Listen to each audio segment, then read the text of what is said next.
नमस्कार दोस्तों, मैं हूं आपकी दोस्त डॉक्टर शहनाज खान। आज मैं फिर आपके लिए एक मोटिवेशनल स्टोरी लेकर आई हूं। एक बार एक बहुत बड़ा बिजनेसमैन एक छोटे से गांव में जाता है। उसका मकसद होता है कि उस गांव में एक बड़ी सी फैक्ट्री लगानी है। वो एक ऐसी जगह पर पहुंच जाता है जहां पर उसके सामने एक नदी होती है और उस नदी को पार करके उसे सामने गांव जाना होता है। अब उसके सामने दो रास्ते हैं। पहला ये कि वो सड़क के रास्ते घूमकर उस गांव तक पहुंचे जिसमें लगभग 10 घंटे लगेंगे, क्योंकि वहां तक का पहुंचने का कोई डायरेक्ट रास्ता नहीं है।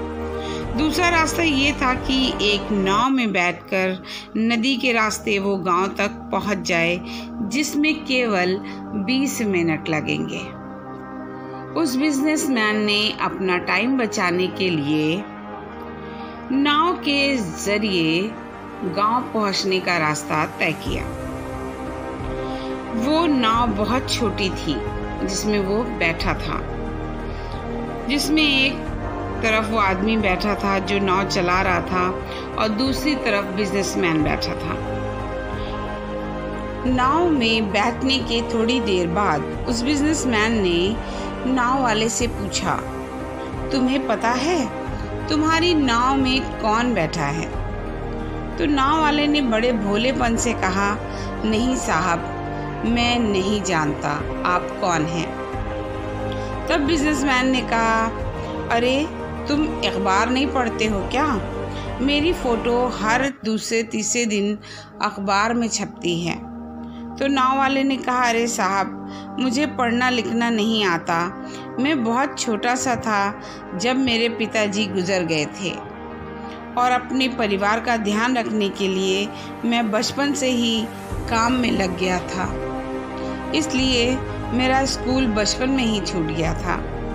ये सुनकर उस बिजनेसमैन ने गांव वाले का मजाक उड़ाया, तुम्हें पढ़ना लिखना नहीं आता, ऐसी जिंदगी का क्या फ़ायदा? ये सुनकर उस नाव वाले को बहुत बुरा लगा, लेकिन उसने कुछ नहीं कहा। थोड़ी देर के बाद उस बिजनेसमैन ने नाव वाले से बोला, अभी कुछ दिन बाद जो तुम सामने ज़मीन देख रहे हो, वहाँ मेरी एक बड़ी सी फैक्ट्री लगेगी जहाँ पर हम मिनरल वाटर की बॉटल बनाएंगे। उस नाव वाले को बात समझ में नहीं आया। उसने कहा, किस बात की फैक्ट्री लगाएंगे? तो बिजनेसमैन ने बहुत इरिटेट होकर पूछा, वहाँ पानी की बोतलें बनेंगी जो तुम्हारे गांव में बिकती नहीं है क्या? शहर में बहुत बिकती हैं। तो नाव वाले ने कहा, साहब, मुझे क्या पता, मैं तो आज तक इस गांव से बाहर गया ही नहीं। फिर बिजनेसमैन ने उसके ऊपर हंसते हुए बोला, तुम कभी इस गांव से बाहर तक नहीं गए, तुम्हें पता ही नहीं शहर क्या होता है, ऐसी जिंदगी का क्या फ़ायदा? नाव वाले को उसकी बात सच में लगने लगी कि जिंदगी का कोई मकसद नहीं है उसकी। वो सोचते हुए कि उसकी नाव के अलावा उसके पास कुछ नहीं है, ये सारी बातें वो ध्यान में सोचने लगा। इस कारण उसका ध्यान नाव चलाने से हट गया। नाव एक बड़े पत्थर से टकरा गई, जिसकी वजह से नाव में पानी भरने लगा और नाव डूबने लगी। जहाँ पर नाव थी वहाँ पानी बहुत गहरा था, किनारा भी बहुत दूर था। नाव वाले को समझ में आ गया कि अब इस नाव को बचाने का कोई तरीका नहीं है। फिर वो अपनी जान बचाने के लिए नदी में छलांग लगाने ही वाला था। तभी उसने बिजनेसमैन से पूछा, आपको तैरना तो आता है ना? तो बिजनेसमैन ने घबरा कर पूछा, ऐसा क्यों पूछ रहे हो?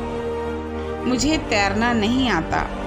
उसकी ये बात सुनकर नाव वाले को हंसी आ गई। बोले, साहब, आपको तैरना तक नहीं आता, ऐसी जिंदगी का क्या फ़ायदा? ये सुनकर बिजनेसमैन को अपनी गलती का एहसास हुआ और हाथ जोड़कर उसने नाव वाले से कहा, तुम जो मांगोगे मैं तुम्हें दूंगा, बस मेरी जान बचा लो। तो उस नाव वाले ने कहा, अरे साहब घबराओ नहीं, मुझे सिर्फ तैरना ही नहीं आता बल्कि डूबते हुए को बचाना भी आता है। आप मुझे कस कर पकड़ लो, मैं आपको कुछ नहीं होने दूंगा। और फिर उस नाव वाले ने न सिर्फ अपनी बल्कि बिजनेसमैन की भी जान बचाई।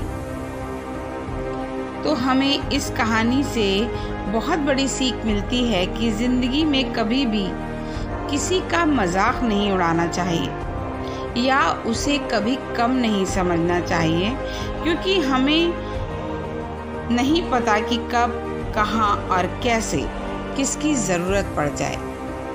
आशा है ये स्टोरी भी आपको बहुत अच्छी लगी होगी। आप अपनी दोस्त डॉक्टर शहनाज खान को इजाज़त दीजिए। Love you guys, bye bye, अलविदा, नमस्ते।